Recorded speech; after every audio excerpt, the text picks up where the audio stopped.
விருப்பம் இல்லாம கல்யாணம் பண்ணிக்கிறது நான் தற்கொலை பண்ணிக்கிறதுக்கு சமம். ஏய், நான் சாகறதா உனக்கு சந்தோஷம்னா சொல்லிடு, நான் நிம்மதியா செத்து போறேன். ஏய், கல்யாணத்தை பத்தி பேசி என்ன சும்மா டார்ச்சர் பண்ணிட்டு இருக்காத வித்யா.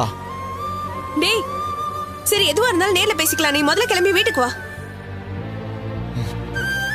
ஏய், உனக்கு ஒரு தடவை சொன்னா புரியாத வித்யா. என்னால இப்ப எங்கேயுமே வர முடியாது.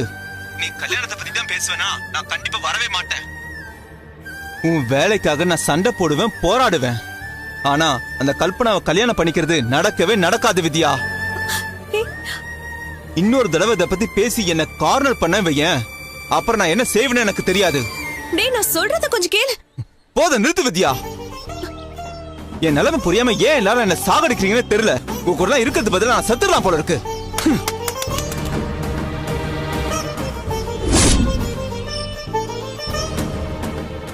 அருண், என்னாச்சுப்பா? இல்ல ஒண்ணும் இல்ல, நீங்க வேலையை பாருங்க.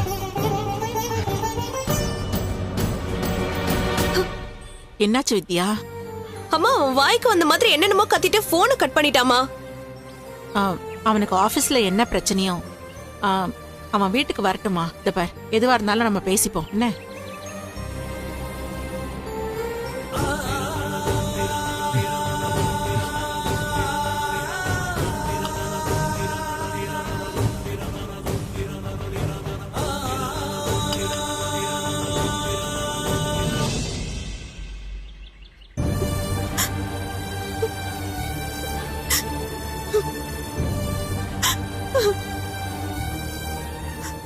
சிம்ரன், என்னன்னு பாரு.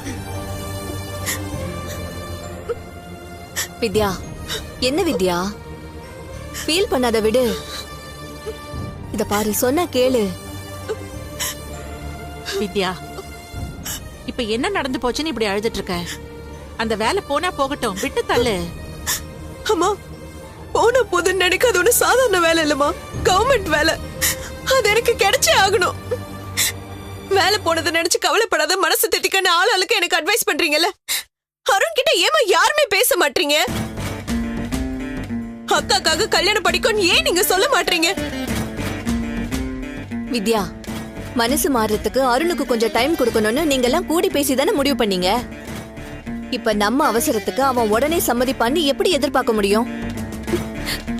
அத்தை, எவ்வளவு டைம் கொடுத்தாலும் அவன் மனசு மாற மாதிரி தெரியல.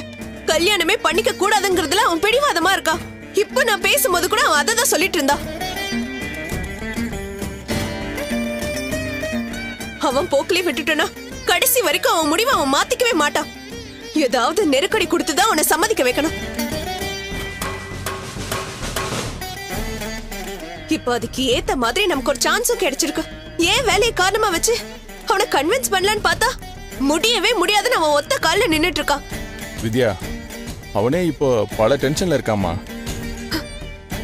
எதையும் தெளிவா யோசிக்கிற நிலைமையில அவன் இல்ல. இந்த குழப்பமெல்லாம் அடங்கி அவன் நிதானமாயிட்டான்னு வையே, கண்டிப்பா நான் சொல்றதெல்லாம் அவன் ஏத்துக்குவாமா. அது எப்பப்பா நடக்கும்? 3 மாசம், 6 மாசம்? அது வரைக்கும் இந்த வேலை எனக்காகவும் கல்பனாக்காகவும் காத்துட்டு இருக்குமா?